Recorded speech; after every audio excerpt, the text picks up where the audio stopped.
During the 16th century, an interesting map was brought to light. This map depicted parts of the North Atlantic, including Greenland, Iceland, and, oddly enough, other mysterious islands that no longer exist in today's world. Not only does the map depict islands that no longer exist on the planet, but it also depicts a huge landmass that connects Greenland and Europe. To make matters even more insane, Greenland is depicted without ice. Without ice. This map supposedly was drawn in the 14th century. What the hell is going on? How do we have a 14th century map depicting not only several islands that no longer exist today on the planet, but we also find Greenland accurately mapped, and it's not just the coastlines which are accurately mapped. We also find that the interior geography of Greenland is completely mapped out. Now that's a problem, because, of course, Greenland apparently has been covered in ice for hundreds of thousands of years, or maybe even millions of years, depending on who you would like to believe in the mainstream. So what are we as historians supposed to do with a map that seems to show all kinds of geographical features which, according to mainstream, should have been completely unknown to anybody during this period of time? So we have a serious problem here, and we have questions that we need answers to. The interesting thing about the answers to this question is that not only may it shed some light on what was going on during the Age of Sail and Discovery, it also has the potential to shed light on what the world looked like after the last extreme cataclysmic event reshaped the entire surface of Earth. Now, before we get into that, let's set the stage for the Xenomap, because that is what the show is supposed to be about. I promised in this episode I would actually get to the point and I would stick to it and not wander off. So I am well aware that there are many other ancient maps which will kind of correlate to this situation. And by that I mean, tons of other maps that display land masses which either no longer exist or should never have been known about during this period of time. But because I'm trying to self-improve and I'm trying to get better, I am going to only focus on the Xenomap. And I will constantly remind myself of this, because otherwise I will start talking about God knows what, like cotton candy and donkeys, and I don't want to do that. Okay, so the Xenomap. Let's go over the history of it, and then we will see what we can derive from this. So the basic history of the Xenomap essentially goes something like this. There was a couple of brothers named Niccolo and Antonio Zeno, and they were said to have gone out on an expedition to the North Atlantic in the 14th century. Or to be more accurate, they think this voyage took place around 1380 AD. Anyways, 1380-ish is when this supposed expedition is supposed to have taken place. And the reality is, there's no real reason to doubt that this took place. I mean, people were sailing around in 1380. This was the Age of Sail. And by the way, the Age of Sail, I'm going to use that term in this show. If I haven't already said it, I might have already said it, but I'm stupid. So the Age of Sail, we will consider the dates between, say, 1100-ish AD, all the way up until maybe 1800-ish AD will be considered the time of the Age of Sail. So if I ever say that, that's what I'm talking about. Anyway, in 1380, yeah, ships were all over the place. Everybody was going out there. Everybody was sailing the ocean. Everybody was mapping stuff. And, all of the cartography was starting to be built up during this period of time. And another point to acknowledge really fast as well. There would have been forgeries with respect to maps also taking place. And it's this forgery situation is what the mainstream will push back on on this map relative to taking it seriously. Okay, anyway, we'll get to all of that. Anyway, the Zeno brothers, Niccolo and Antonio Zeno, they go out there, they start sailing the North Atlantic. According to the story, Niccolo Zeno is out there sailing the seas, and eventually he will be shipwrecked on the island of Friesland. Now, Friesland does not exist in today's day and age, although the island itself is documented on all kinds of maps during this period of time, and even Northern Europeans talk about the island and even trade with it. So isn't that interesting that we have a situation to where we have cultures who know of this island Friesland? It's not a fake thing for them because they literally go out and trade with the inhabitants of this island. And if you look at some maps of Friesland or that have Friesland on it, they have the interior geography mapped out as well. They've got the rivers, the little hills, and every single little area has a name attached to it. Now, I know you can say that's fake, and we'll get into that stuff, but it is interesting that this island is generally, during this period of time and before, talked about as a real physical place. And, in fact, Niccolo Zeno is even shipwrecked on it at one point in time in his adventures. I would imagine that it would be difficult to be shipwrecked on a supposed imaginary island. Now, I get it, you could probably say that this guy is lying, but, in my opinion, we should always at least try and take things seriously initially until we can really prove that it's fake. And I know that's a double-edged sword, I get that, especially about all the crap that I talk with respect to chronology, but one of the things that I highly recommend doing, though, is whenever you read about anything that's ancient, do yourself a favor, and before you discard whatever crazy stuff they're talking about, take it seriously first, because it's easy to discard. I mean, if it's really wrong, it should be fairly easy to prove that it's wrong and crazy.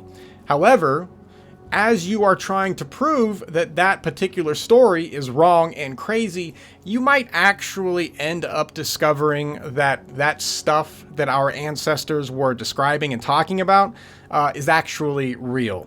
So I'm going to do that with this map as well initially. We are just going to accept the letters that were eventually dropped. Okay, let's get back to the story. Okay, so anyways, Niccolo Zeno eventually gets off the island, and then he enters service under the name of a prince, Zikmini, who ruled parts of the North Atlantic, and that included Friesland. And then Niccolo's brother will eventually join him on all these journeys, and then they will start traveling around, and they will start mapping the northern area. And that would include things like Greenland, Iceland, and apparently other islands that no longer exist today. So anyway, so that happens, blah, blah, blah. But once those guys die, once those two Zeno brothers die, their information essentially dies with them. All of the stuff that those guys did, all the maps that they created, essentially gets tucked away and forgotten for about 200 years. So anyway, 200 years later, one of the descendants of the Zeno brothers discovers the map in a bunch of letters that were left behind by them. So this guy starts going through these letters, and he will eventually publish a narrative called the Zeno narrative. And this details all of the voyages of the Zeno brothers and their encounters with Zikmini. Remember, Zikmini is that guy that was apparently the ruler of areas like Greenland, Iceland, Friesland, etc. during the 1300s. Now, if you go and you look up this guy, it looks like nobody has a really good grasp on who he actually was. Was he a fake creation of the Zeno brothers? That's one of the possibilities. I don't believe that, but that's one of the things you will run into. But there's also really good evidence that this guy may have been some sort of a Scottish nobleman, and he could have been a couple of other things as well. Anyway, just a heads up. So that dude, we don't have a good grasp on that ruler, which would actually be nice to have so that maybe we could understand what the hell was going on during that time. But anyways, we don't know for sure if he was real or not. So just throwing that out there. I gotta play both sides. I'm not just going to shill for one side of this. We're going to look at all sides. Alright, anyway. So the Xeno narrative book is published, and it has the map and all the letters and the whole story and all that stuff, blah, blah, blah. When this book is published, everybody during this period of time actually considers it incredibly important relative to history. Nobody really looks at this and says, no, no, no, that's all completely fake. You're stupid for believing that. You're crazy, blah, blah, blah. None of that happens. In fact, it will actually be added to the Ptolemy book or the Ptolemy World Atlas that will be compiled during the 1560s.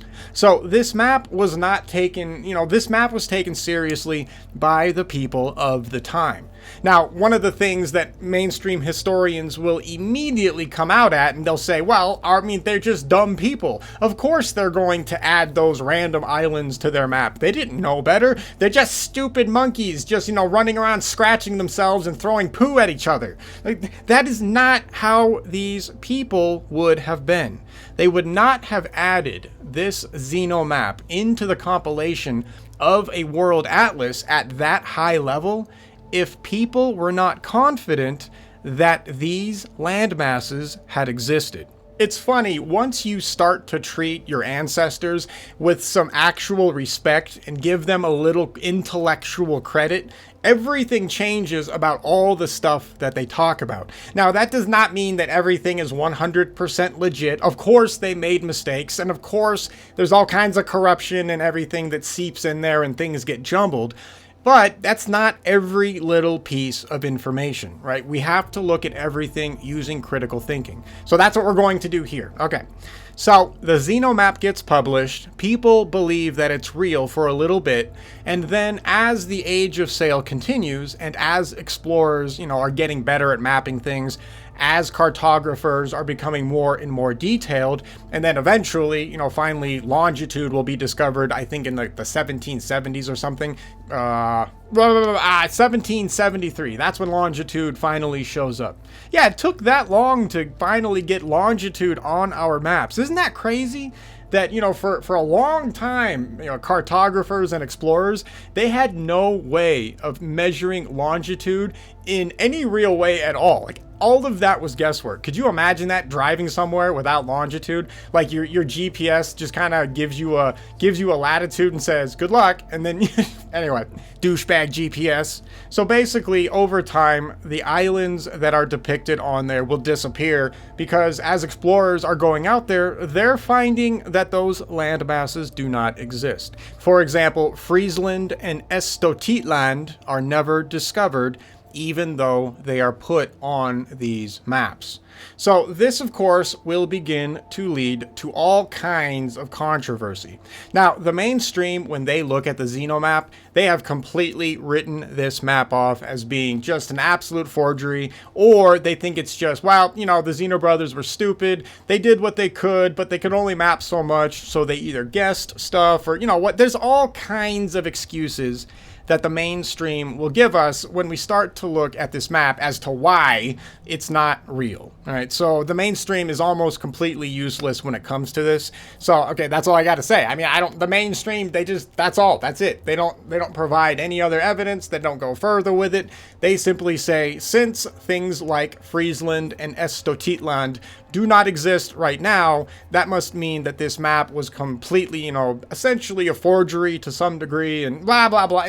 Anyway, that's their position. So we can move on from the mainstream position because, of course, as usual, the mainstream does not want to pay attention to anything which might challenge their mainstream chronology. Because heaven forbid anybody look at history with an objective point of view and try to come to different conclusions that are completely based on scientific and historical fact. We can't have that, can we? We just have to keep believing in the garbage and then we have to go. But we are going to challenge the chronology and we are going to challenge the geography as well.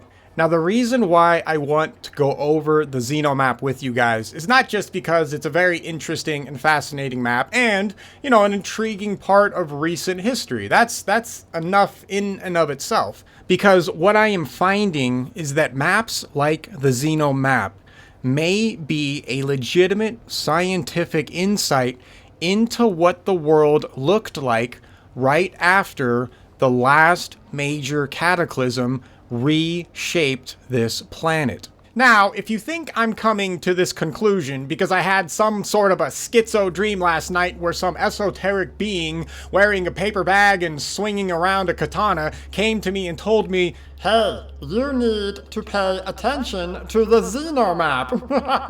Yes, and also go and lick your pennies. Yes, lick them good. Make sure your pennies are very, very shiny. Yes. Now, stick them in your eye. No, that did not happen. Why I am coming to this conclusion is simple. When we start to look at the real science, not the science, not science TM, but real science, and we start to look at history objectively, we have no choice but to start looking at evidence like the Xenomap in a completely different light. Now, what is this amazing history that I'm talking about that the mainstream has no clue about? And the mainstream, interestingly enough, actually does know a lot of this stuff.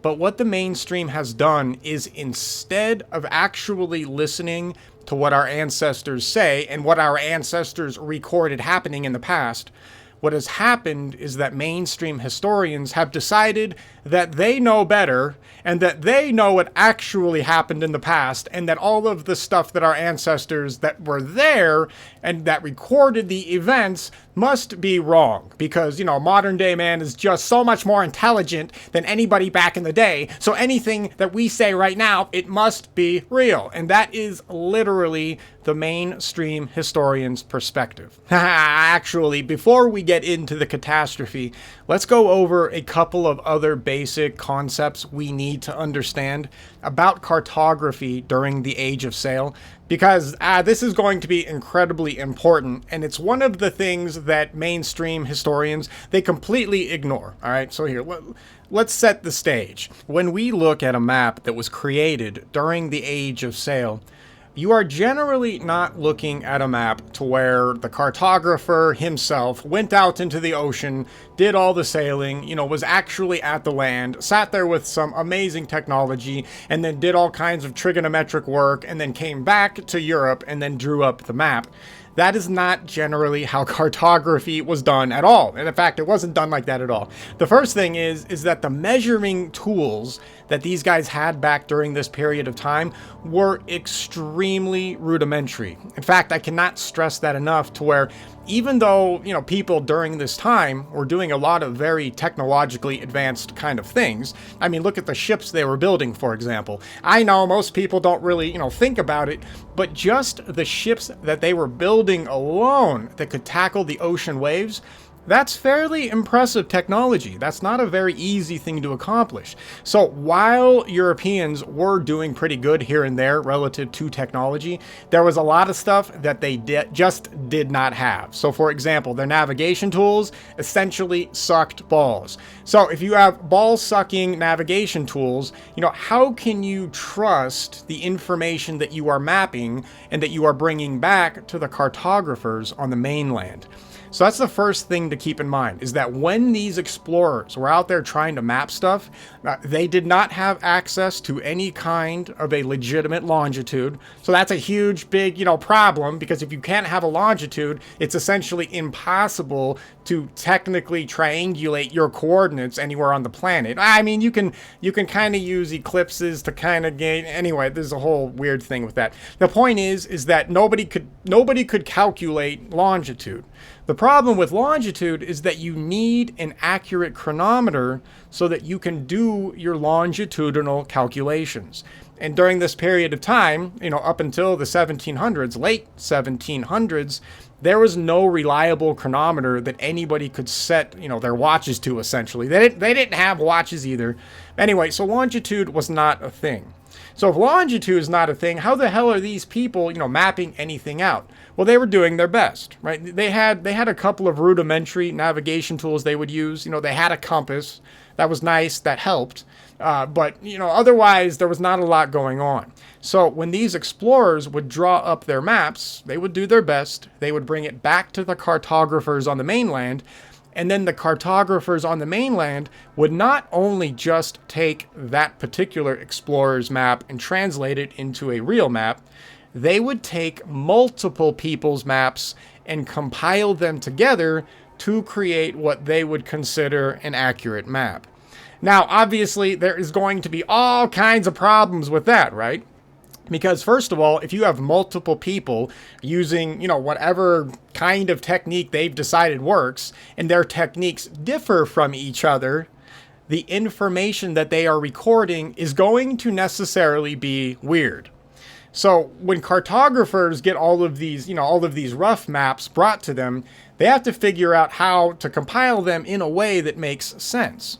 So this is one of the big areas where we find all kinds of errors popping up when we look at cartography. And it's not, bad against anybody. Everybody was just doing what they could with what they had. It's not like these guys were just idiots. I mean, they were just learning. This was a whole learning situation. The fact that cartographers during this period of time are learning a lot of the basics of cartography will become interesting later in this show. So when mainstream approaches a map like this, they know all of this stuff. They are well aware of everything I just said, so they can easily say, well, I mean, they didn't know what they were doing. They had crappy tools, it was just people's best guesses, blah, blah, blah. I mean, they can make up all of these excuses, and they're not technically wrong, which can sort of suck. However, on the opposite side of the fence, on the opposite side of the story, the reality is the cartographers and the explorers were not stupid. They were doing the best they could, and the best they could was not horrible. No, it was not the world's most accurate stuff, and a lot of the time, yeah, there could be some pretty egregious errors that could cost people lives down the line. But the fact that these maps were being relied upon to that degree, to where sailors really were putting their lives into the trust of a particular map, it really tells us something. What it tells us is that the people who were doing this, they were not just doing this to gain some free money and then move on, right? They were not just making stuff up so they could sell a bunch of maps, become rich, and then, retire and cash out and put money in their ears and start farting on everybody. That was not the plan, because all it takes is one cartographer to really screw something up, like some sort of a voyage, and any of those survivors that comes back, they are going to absolutely slaughter that particular cartographer.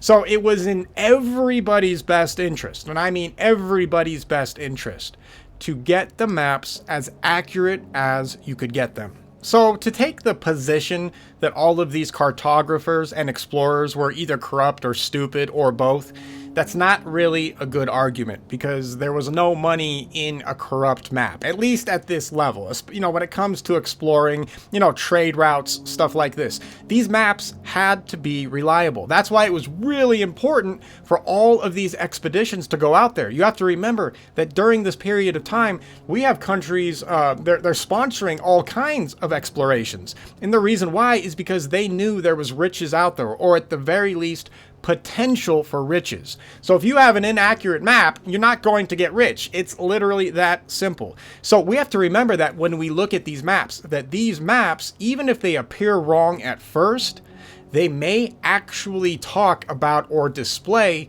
real evidence of something that existed either during their time or shortly before their time. And this is the key. Because while Age of Sail cartographers are compiling multiple maps from contemporary explorers, and these maps are known as source maps, the cartographers actually have another source for source maps as well. And this source for their source maps are what they call ancient maps, even by their standards. For example, if I found a map right now that was like 500 or 600 years old, I would consider that an ancient map. I think we can all sort of agree on that. I know you can push it back further, I get that. But hell, a 500, 600-year-old map, we could easily call ancient. So if somebody in the 1200s or the 1300s makes the claim that they are filling in the gaps on their world atlas using an ancient source map, that means potentially these guys have access to maps which are 500 to 600 years old by their period of time, which of course would be 1,000 plus years by our period of time.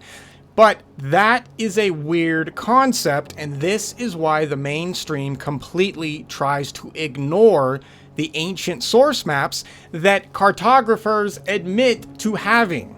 The reason why they have to ignore this is because if for some weird reason those cartographers have access to maps that already have the planet mapped, then that completely invalidates all of mainstream history.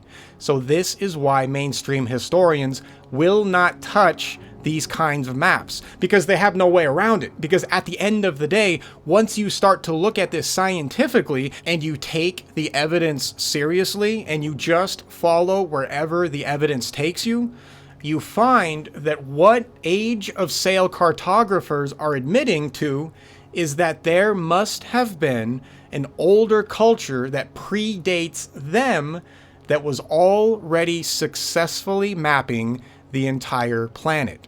Because what we find when we look at the maps that are created by Age of Sail cartographers, when we look at these maps and we find areas that they were filling in using the ancient source maps, we find that those ancient source maps are highly accurate. We also find that those ancient source maps are relaying information about islands, land masses, lakes, etc. that no longer exist today. And of course, this is where all the contention comes from.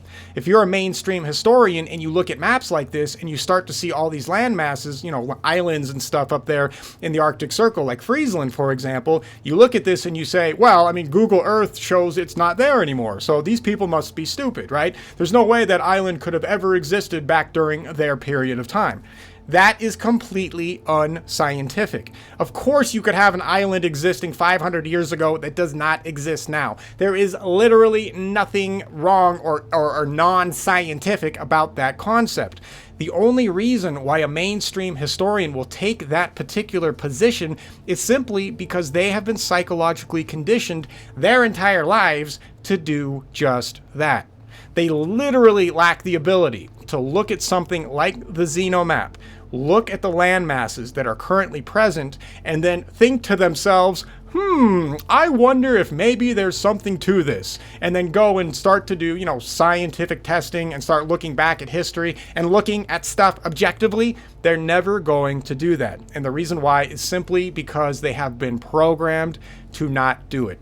So when you go out there and you start looking this stuff up, just be aware of that. If you're going to use Wikipedia for anything, you're already screwed anyways, but you'll see that in droves there. One of the things I love about Wikipedia, on a side note, if you ever want to see the latest programming and you ever want to see what's being shoved down people's throat and you want to see the different psychological things that are being implemented with respect to controlling information, you can look at Wikipedia and you can literally identify the various psychological conditioning programs embedded in multiple paragraphs or pictures. It's crazy. Okay, anyway, the mainstream ultimately has an issue because Age of Sail cartographers admit to having ancient source maps. If these source maps are providing them information to where they're able to fill out gaps, such as the coastlines of Africa or South America, Australia even, and of course the famous, Pierre Reese map that goes down there and shows Antarctica without ice, yeah, we have a serious problem, or at least mainstream has a serious problem. Now, on the alternative research side, we can get rid of this problem by simply listening to what the cartographers were saying and simply believe them. It is that easy. All you have to do is say, oh yeah, okay, cool. That guy says he had an ancient source map, and he must have because he was able to fill in gaps that he should have never had any idea how to fill in the first place. That is all the evidence you really need to corroborate their claim. All right, so this is where mainstream drops off. So we can get rid of mainstream, they're gone, bye-bye. All right, so what does that leave us with? Well, that leaves us with a situation to where something like the xenomap is now portraying land masses that do not exist today. So What do we do with that kind of information? What does that really tell us? I mean, if you're going to show a landmass on a map accurately, and then if we look at it nowadays and it's not there, what the hell happened to the landmass? If we get rid of the concept that the cartographers were just making stuff up, and if we listen to them and believe them when they say they had an ancient source map, then perhaps there was land there relatively recently. And once again, there is nothing unscientific about this, right? There's nothing here so far that has been said or claimed that goes against any kind of principle of science. The only thing it goes against right now is mainstream psychological conditioning. Right? That's all. And who cares about that? We don't need that. That's not real science. That's just garbage. That's lies. That's deceit. That is covering up for the truth. Is it possible that the Xenomap and maps like the Xenomap are telling us and pointing us in the direction of the truth? So, what is the truth? What the hell is going on here? If we take the perspective that the land masses that are recorded on the Xenomap are generally legit, that means we now have to answer the question, where did these land masses go to? So, for example, let's start with a small part of the map. Friesland is on this map. Friesland no longer exists in today's day and age. So what the hell happened to it? Somehow that island would have to disappear. Is that geologically and scientifically possible? Yes, there is nothing unscientific about an island sinking beneath the waves. In fact, not only do we have recent examples of underwater volcanic islands being built up in literally only a few months or years, we also saw a lot of these new islands sink shortly afterward. So it's not weird to think that not only can an island sink overnight, but an island can literally be built up almost overnight as well. So we know for a scientific fact that we have precedents for this kind of geology that's going on. And we've got it going on right now. There's even new islands being created right now, for example. And you can also find people talking about the islands. They're slowly either eroding. And by slowly, I mean they're eroding relatively quickly with respect to geological times. Or they're just collapsing in themselves because of the hollowed out area underneath the volcano that birthed them. So we know for a geological, scientific fact that you can have an island literally sink overnight. So when we look at maps like the Xenomap and we see an island like Friesland sitting there, we may potentially be able to say that yes, Friesland did exist up until maybe, say, the 14th or 15th century, or maybe even as late as the 16th century, and then one day something happened and then it sank beneath the waves. What's interesting about this possibility is something like this is exactly what we would expect to actually have happen if the world had gone through an earth-wrenching cataclysm only 1,000 years or so-ish earlier. This brings us to the catastrophe that would have been the catalyst that would have essentially created not only newer islands like Friesland, but this cataclysm would also have literally created essentially all the shorelines that we see today. I am currently calling this catastrophe The Venus Event.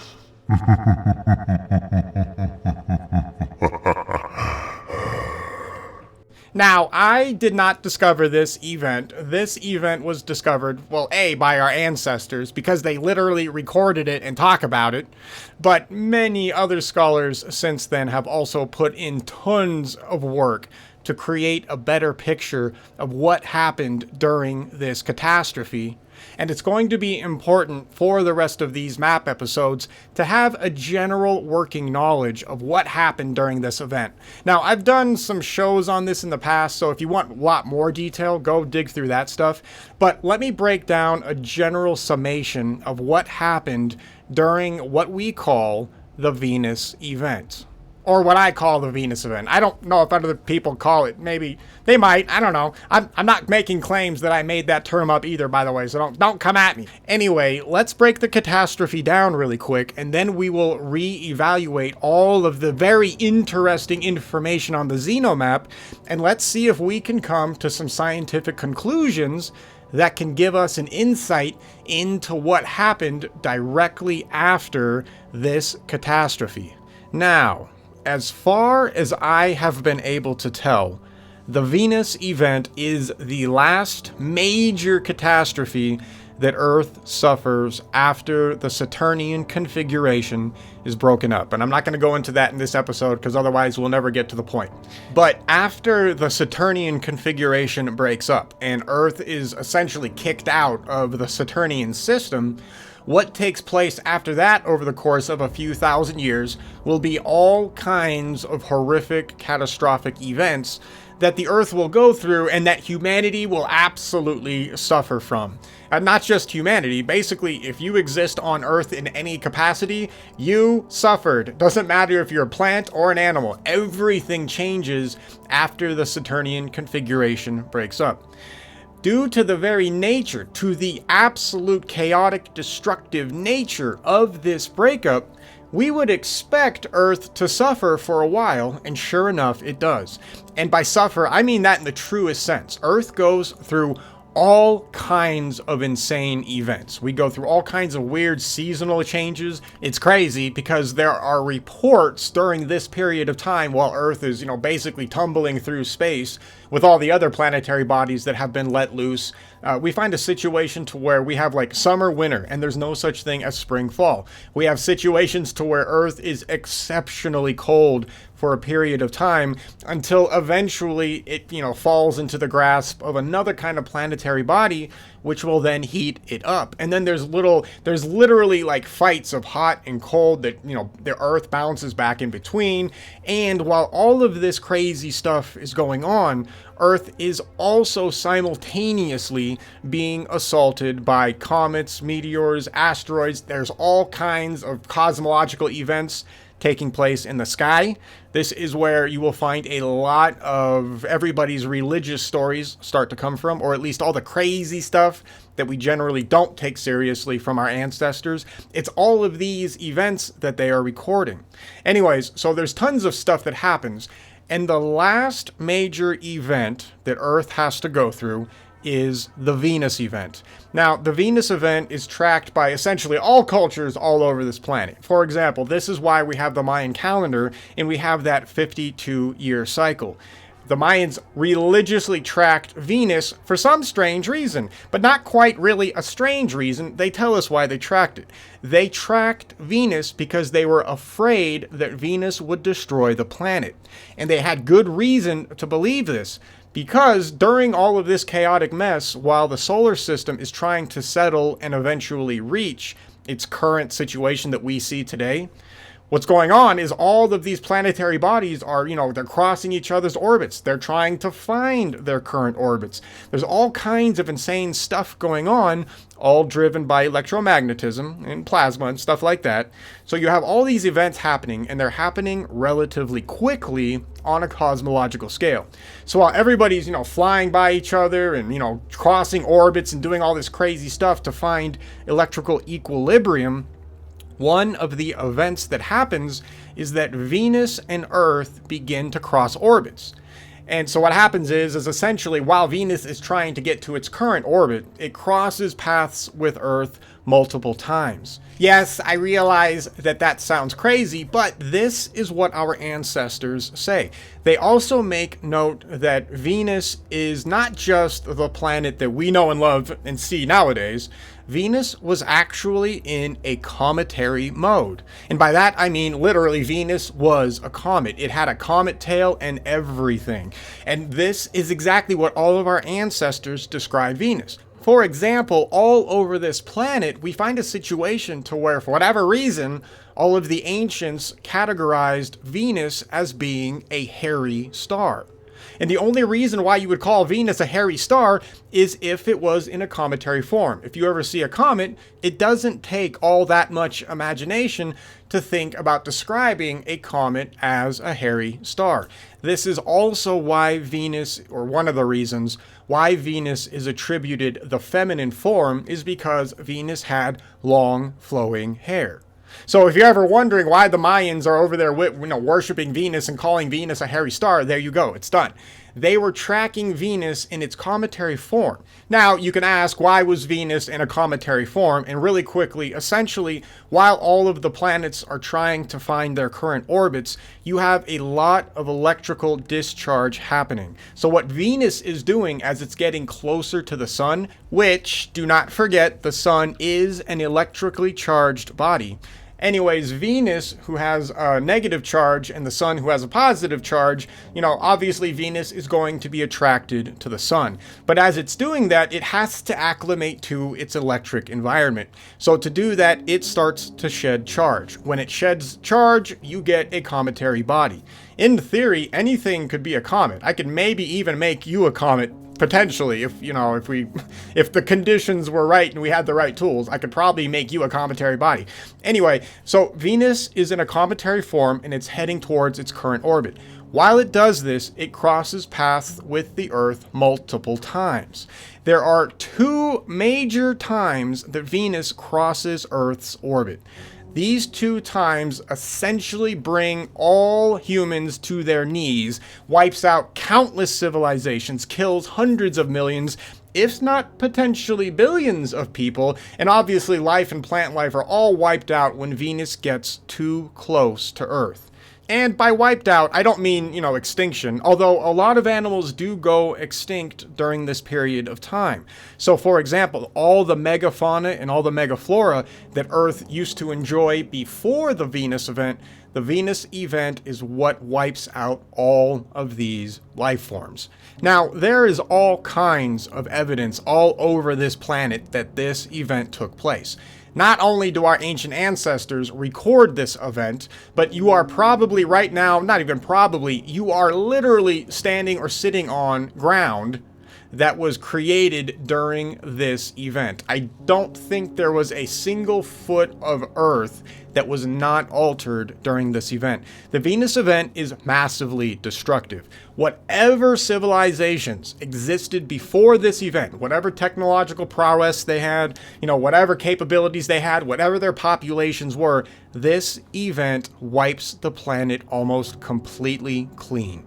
And this is exactly what everybody describes this event doing. So now, when you go and you look at the Mayan calendar, you can now look at it through a completely different set of eyes. And this also makes the Mayan calendar make sense, by the way, and why it stops where it stops. Because as they are tracking Venus obsessively, eventually Venus stops becoming a threat. Once Venus is no longer a threat, they cut the calendar because they don't need to track it anymore. Everybody who was worried about, the 2012 or whatever, end of the world, that was stupid, and it didn't happen because that's not how the calendar was designed. The calendar's true function ended a long time ago, and they stopped calculating because there was no reason to keep that going. Venus was no longer a threat. But during the time when Venus is a threat, you better believe that civilizations were preparing for it and trying to do everything they could to survive it. A lot of cultures really just quite literally bent over and kissed their ass goodbye, because the reality is when Venus did its 2 major flybys for sure, and then even its earlier ones and subsequently lesser ones, the amount of devastation was legendary. It literally didn't matter where you were on the planet. There was nowhere you could run. I mean, you just got lucky if you lived. This is the event that would wipe out whatever civilizations existed prior to 1500 BC. Now, 1500 BC, that is standard chronology, and so maybe I'll just kind of stick with that. But for real chronologists, this event was probably only maybe 2,000 years ago, not 3,500. I don't want to get too much into that because that's a gray area and there's a lot going on there, and we've talked about some of this, and we have a lot more to discuss. Anyways, the point is, any civilization that existed before the 1500s BC, this is where they exit. This would be where, in theory, Atlantis goes bye-bye, where Mu is taken out, where essentially every single continent that exists on this planet has its entire shoreline completely altered. And not only that, we actually find a situation to where new continent-sized land masses appear. We have new islands being risen from the ocean. We find a situation to where the entire planet is resurfaced. So whatever civilization that was advanced enough to map out the planet, you know, it's funny, those civilizations may actually have maps, or not may, they would have had maps of what the Earth looked like before the Venus event hit. If you can find one of those maps somehow, I've never seen one, but if you can find one of those, first of all, you would probably ignore it because it would be nonsensical to you. If you found a map that was in 3000 BC, if we use mainstream chronology, if you found a legit map made by one of these civilizations, you would not recognize anything on that map and you would discard it as being fantasy. The reason why is because the Venus event completely reshapes everything. So any map that exists between or before 1500 BC is completely irrelevant today. So just keep your eye out for that. I would be curious if anybody has ever stumbled across one of those maps or a copy of one of those maps and they just tossed it to the side because it's unrecognizable relative to how the Earth looks now. And of course, everybody on this planet has been psychologically conditioned to believe that all the continental shorelines in their current form, essentially, have remained unchanged for millions of years. So you'll find your average historian will indeed throw this to the side because it's just nonsensical. It makes no sense. If you find one of these maps, you will win history forever. Forever. Now, another consequence of the Venus encounter or the Venus event is that Venus literally shifts Earth's orbit. When Venus shifts Earth's orbit, that has multiple kinds of effects on the planet, right? Calendars change, seasons change, the heat ratios to the cold ratios change. You have all these kind of changes. Not only do you have those kind of changes on top of the Venus event absolutely causing horrific earthquakes, bringing up mountains of water, rolling across continents, sinking land masses, raising land masses, etc. It also shifts the planet's geographical poles with respect to its electromagnetic poles. When it does this, for example, if you were to find a map that was like in 3000 BC, right, and it was drawn up before the Venus event, you would not even be able to match up the poles on that map relative to ours because they would be completely different. Right, so we find a situation to where the Venus event scrambles the hell out of the planet. This is what our ancestors would have had to have tried to survive through.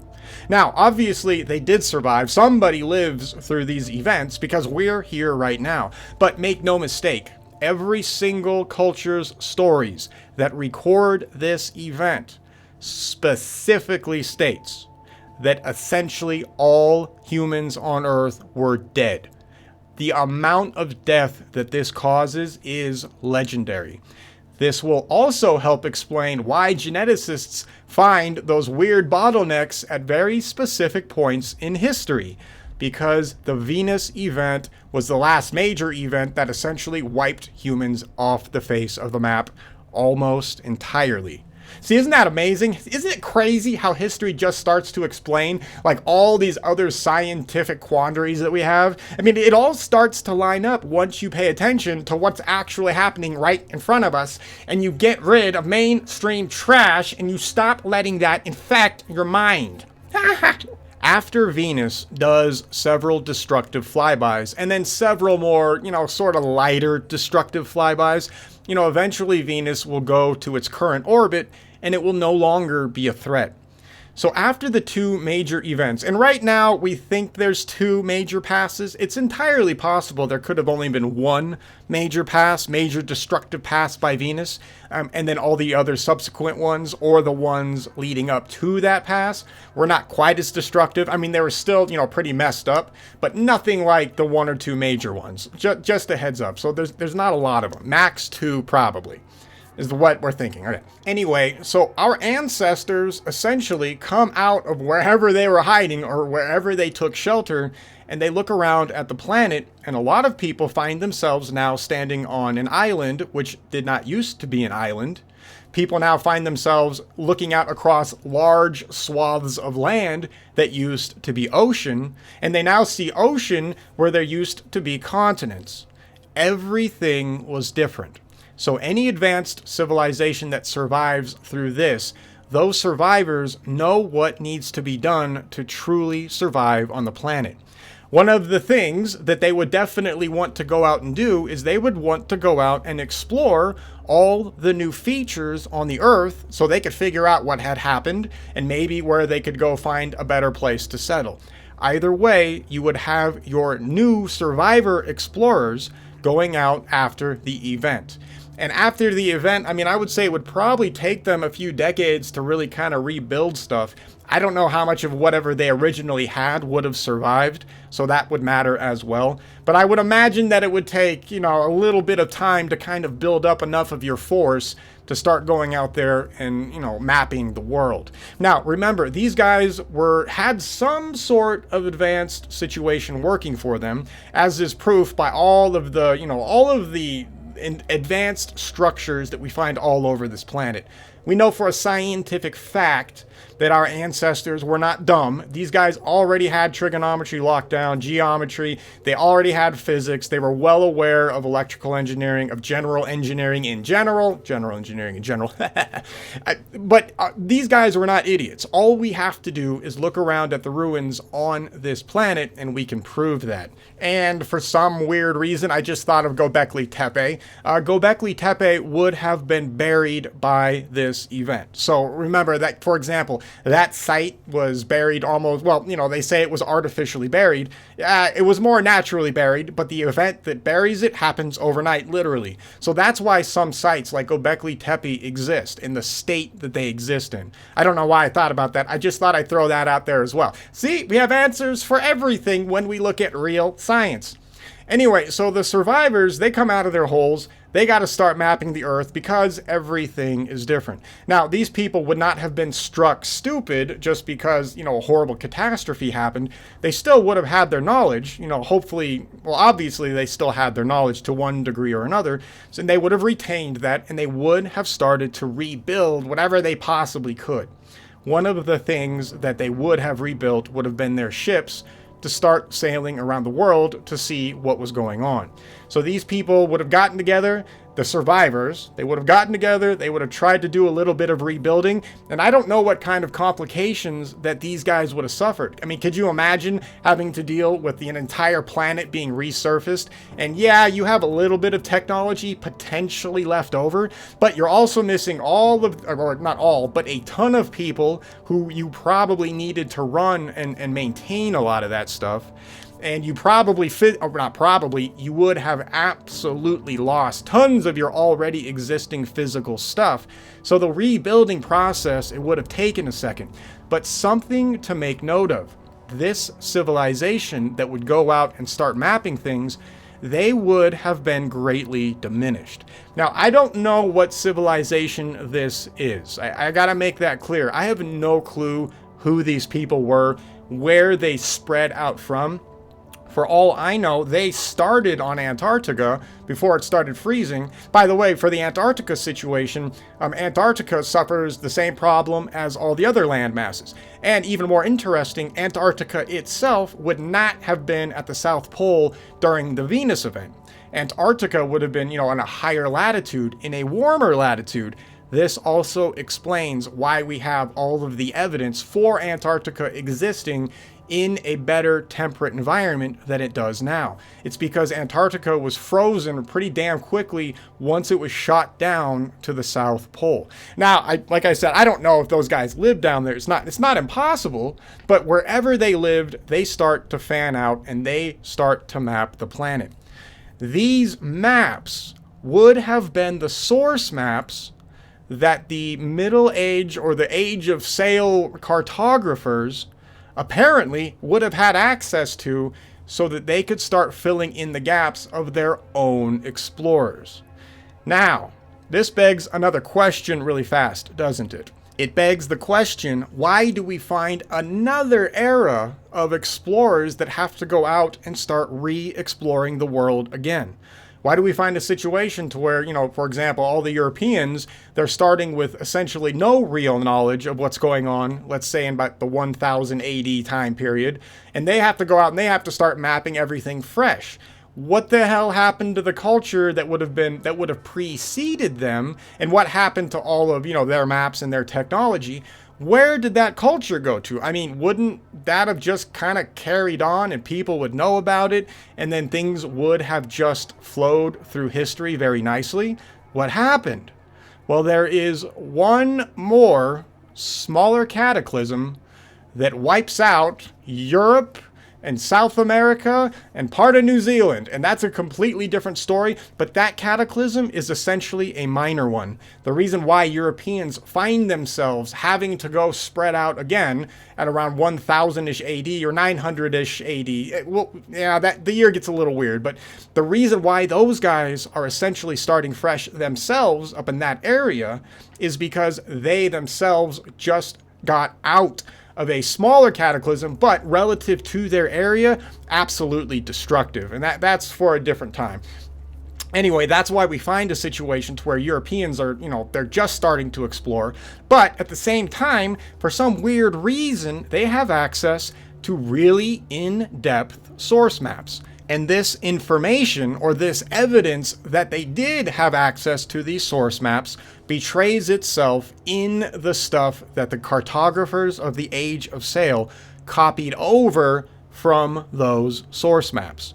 So by that, what I mean is that while Age of Sail cartographers are compiling maps from all kinds of contemporary sources, they are also compiling those maps from the ancient source maps. So what happens is that if you do not know the original projection that the map was created on, you will find yourself in an incredibly difficult position.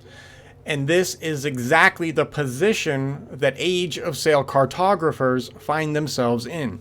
During this period of time, trigonometry was still kind of, up in the air. It's not that it wasn't known, it just wasn't widespread.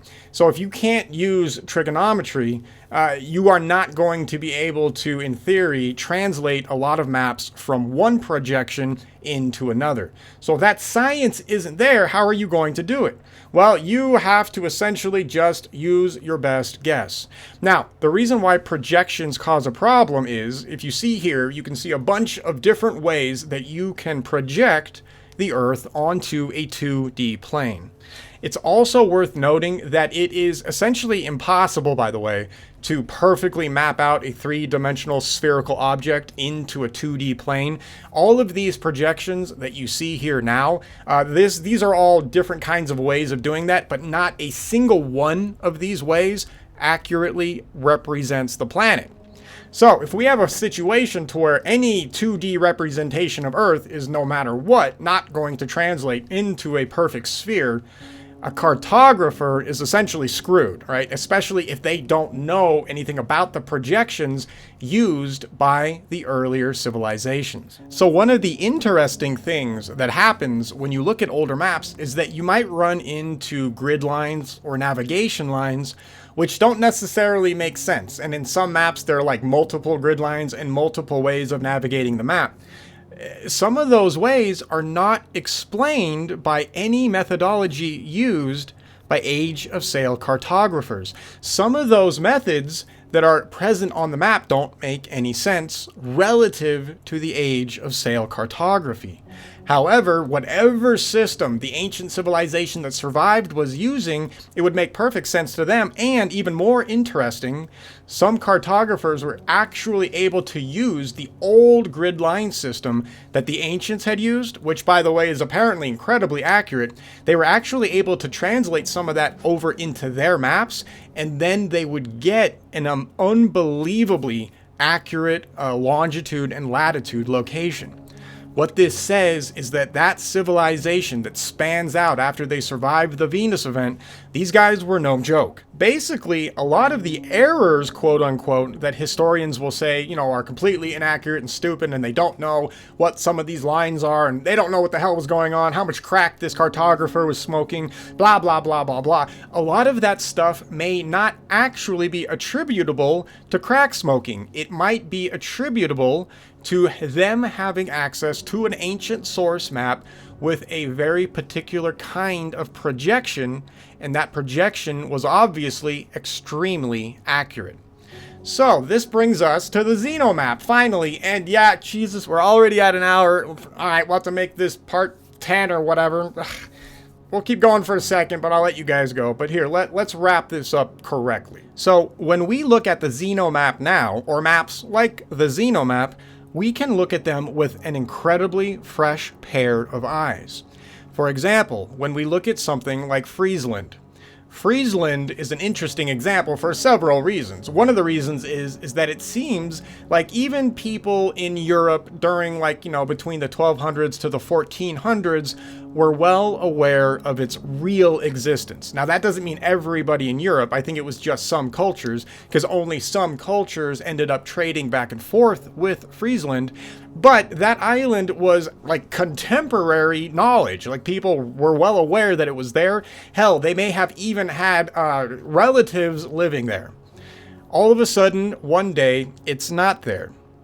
How the hell does something like that happen? Yeah, this will be a good way to wrap this up. Okay. And get us prepped up for the next show, in which I will for sure actually get into the Xenomap. This will be like it'll take us 4 shows to maybe get in there.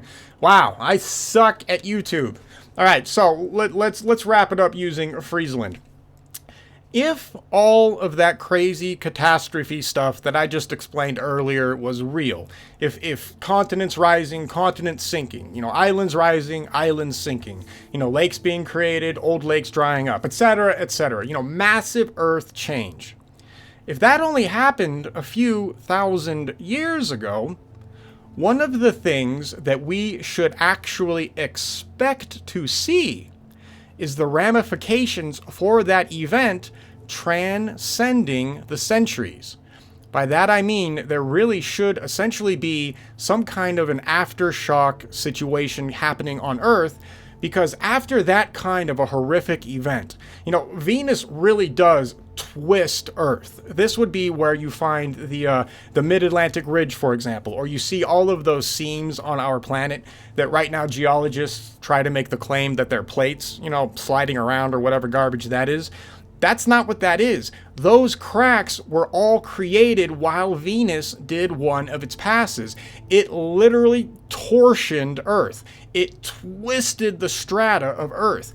And that is why we see those patterns. Isn't that interesting? That if we were to have an electrically charged planet-sized body that is, you know, relatively the same as Earth, we should actually expect that kind of damage. And sure enough, it's right there. Like that, I don't know what else to tell people. Like, the science is there. The history is there. You just get over your programming. Oh, okay. All right. Anyway, that level of destruction, it wouldn't be like, you know, Venus flies by, does it, and then everything is all peachy keen after it's gone. No, I mean, the Earth would still be trying to settle after that kind of a horrific event, because who the hell knows what happened, like, interiorly in the Earth? I mean, can you imagine all that strata just being twisted, torn, ripped up and down, torsioned? I mean, it's just crazy the amount of damage that Earth would have gone through. And of course, once again, all of our ancestors say that this exact thing happens. But if you have that level of destruction, there's got to be fallout from it. Let's put it like that. We would expect to see, decades later, centuries later, maybe even 1,000, 2,000 years later, we would expect to see the ramifications of that destructive event continue down the line. And that is apparently exactly what we are seeing when we look at maps who have islands like Friesland mapped out, but also all the contemporary coasts as well mapped out. What this means is that ancient culture, after the event, they went out and started mapping the world. Now, the world would have generally looked like it looks like now, at least geographically. I don't mean, life and all that stuff. Everything would have been spread all over hell and back and everything like that.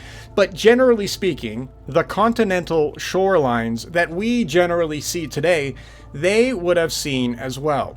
So when we look up in the Northern Hemisphere, for example, and we find the Age of Sail cartographers using ancient source maps to fill in gaps and stuff like that, it makes sense that they are filling in gaps with modern shoreline configurations, because that is exactly what the ancients would have seen after the catastrophe. However, we also find that there are other shorelines that exist as well.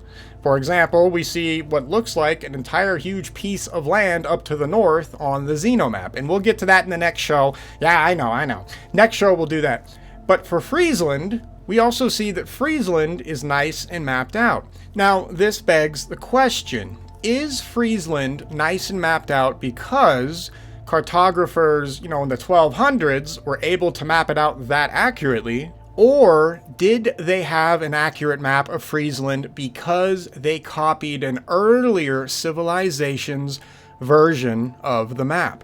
Now, these people would have known that Friesland existed, but don't forget, they did not have the mapping tools to create an accurate map at that level. So it's entirely possible that the only reason why Friesland was mapped at all to the degree that it was not just because people were traveling back and forth to it at this period of time, but because they already had an accurate map to draw from as a source. All right, so that kind of explains the existence of Friesland in the capacity that it's in. But the next question we got to ask is, where the hell did it go? What happened to Friesland? Well, this directly relates to what we would expect to happen after a huge cataclysm like the Venus event. We would expect aftershocks. Now, when we look at history, we find aftershocks of the Venus event all throughout everybody's recorded history. Like I said, this is a lot of where you will start to find all the crazy stuff that, say, for example, the Mayans will start talking about, or that the North American Indians, or it doesn't matter. Any culture on this planet after the Venus event will start talking about other things happening in the sky, because there was still debris and all of that crap flying around. So there would have been all kinds of leftovers, basically giving our ancestors a nice show. And sometimes some of that stuff would come and hit Earth, or I should say it would interact with Earth in one way or another. And that stuff's for a different time. But anyways, we would expect to see that kind of a reverberation of smaller catastrophes as the system starts to settle. One of those kinds of aftershocks that we should probably expect to see is that we might expect to see islands or parts of land sink or disappear into newly formed gaps in the strata. So if Friesland happened to exist over one of these geologically unstable areas that finally just gave out and buckled under its own weight and pressures, you would lose an island overnight. Is it possible that Friesland and the other islands and landmasses that we see on the Xeno map actually did sink? We actually lost those pieces of land during the Age of Sail. Now, I want to also clarify really quick. I'm not saying every single island at that point would have sank during the Age of Sail. It's entirely possible that those land masses were lost over a period of time, potentially even before the age of sail begins. So for example, maybe that top landmass up there that we see on the map, that may have actually sunk a lot earlier relative to the age of sail, but it existed during the time of the survivors while they were out there mapping. So that's just something to keep in mind. But for something like Friesland, like I said, we do have, Northern European cultures talking about its existence and literally interacting with it. This was not a fantasy island. This was a legitimate place for these cultures. And we can talk about that in a different show. Anyway, but that's what's going on. So is it possible then that at some point in time, between the 1100s and the 1300s or so, Friesland just got unlucky in where it was and became a victim to one of the aftershocks, or the not aftershocks, I don't want to make it sound like it was an aftershock earthquake. Basically, it fell victim to the aftermath we would expect to see after such an event like the Venus event. Friesland may have just been in an unlucky situation. It lasted for as long as it did. It was there. It seemed stable enough. People colonized it, right? We see places and names and geography all associated with the island of Friesland.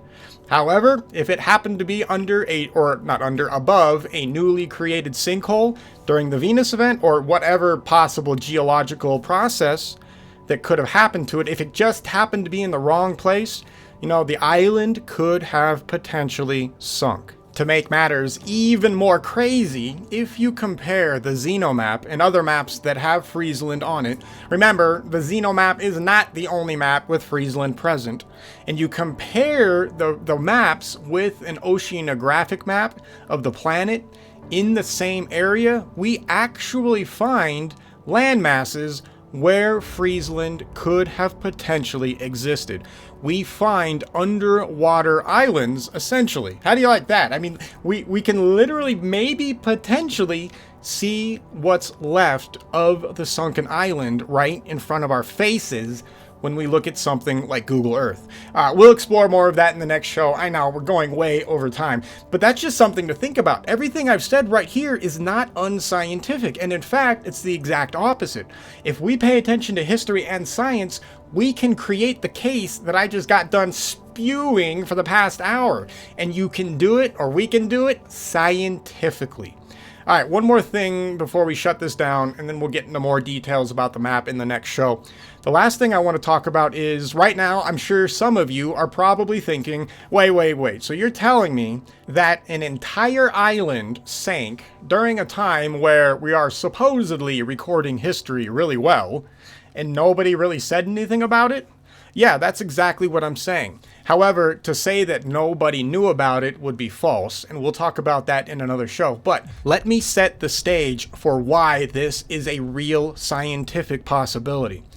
We had just a few years ago, or maybe it was longer now, I don't know, but we literally, in modern times, we had an island explode in the blink of an eye, and it was essentially vaporized. In modern times, we know for a fact that this can happen, that an island can literally vaporize itself in the blink of an eye. So if we have modern scientific data that shows that Hunga Tonga Island, I believe it was that, and I apologize if I'm not pronouncing it correctly, but even in modern times, we can prove that an island can be obliterated in the blink of an eye. This means that it's not weird for an island to sink contemporaneously with civilizations that we would generally consider, sort of modern or sort of advanced. To further exemplify this point, ask yourself this question. Had you not had the internet or news, would you personally had any knowledge of that island exploding in the blink of an eye? And the answer is no. If you live basically anywhere else on the planet, that island was vaporized and your day literally did not change. This is scientific proof that you can have a mass of land be destroyed and the vast majority of the planet would not know it happened and ultimately wouldn't care because nobody knew it happened. The same situation could have befallen Friesland. You have to remember, this would have taken place probably somewhere between 1000 AD and 1300-ish AD, relative to mainstream chronology, but that's probably not too far off anyway. But nobody had the internet back then. Nobody had satellites monitoring Friesland. A lot of people didn't even know the island existed. It was only a few cultures that had any dealings with that island at this period of time. So if the rest of the world is not aware of Friesland's existence, if the island were to sink overnight or over a few days or weeks even, would anybody be around or care to record it? And of course the answer is no. You can sink islands contemporaneously with people on this planet, and people will not have any clue that it happened unless there is some way for them to know at a higher level. And that did not exist back then. Nobody was sending out satellite pictures of Friesland sinking. It wasn't happening. So if you don't think that an island can sink overnight and people wouldn't know about it, you're wrong. I mean, the reality is, the scientific reality is, this can happen. Now, there might be a little fallout from that island sinking, and by that I mean there might be larger tsunamis that would have rushed in to the lands in the areas, and shockingly enough, we actually have that happening during the Age of Sail. And we'll discuss that stuff on a completely different show. But the evidence is there that Friesland, or the other islands as well, could have potentially collapsed due to the unstable geology that those islands were currently residing on. Isn't that crazy? I mean, we literally have history and science proving a very different historical outlook than what modern historians currently try to shove down everybody's throats. We are being lied to. Mainstream historians are so far off of reality, it is insane. Now, if you're wondering why all of this stuff right here that we just talked about is important, and it is important to you personally, is because if this stuff is real, and by all accounts right now, we have no choice but to start believing that it is real, that means that whatever humans are, and whatever human history is, it is completely different. This means that everything that you are is also now completely different. This stuff matters because now when you ask the question, what the hell is a human and what's going on, we can look back and we can see that something else entirely different happened to humanity and may have, I mean, really, if you want to get into it, the cause of humanity might also be a weird situation, but that's like for other shows as well. But that's why this stuff is important. I mean, that's why this matters. It changes not only the historical narrative, but it adds completely new meaning to who you are as a human. And yeah, I know I'm rambling, but that's what this stuff does. That's why it's so important. All right. So we set the stage. We've got the Venus event explained. We've got the possibility of survivors. Not the possibility. I mean, somebody had to have survived. Survivors of the Venus event, they fan out. They map the world. Of course, the next question that you can ask, of course, is what the hell happened to those people? And we probably have an answer, but that's for a different show. The next show, though, what we'll do is we'll actually get into the xenomap, and we'll start to look at Greenland, and we'll start to look more in depth at that landmass that's up there in the north, and then we'll see what else we can discover relative to history and science. And then we can go and hunt down mainstream historians and scientists who ignore all of this information. We can go down to their university, kick in the door, grab the professor by their hair, drag them all the way down the hall into the bathroom, shove their head in the toilet, and start giving them swirlies. And then we start flushing the toilet, and then we pull their head out and go, "Do you believe in the real science yet?" And they're like, "No, oh, no." And you shove their head back in there, let them waterboard a little bit as you flush the toilet a few more times, pull their hair out and be like, "Do you believe in it now? Do you see the science?" And they're like, "No." And then you shove their head right back in there. Then you grab a roll of toilet paper and you bend them over and you shove it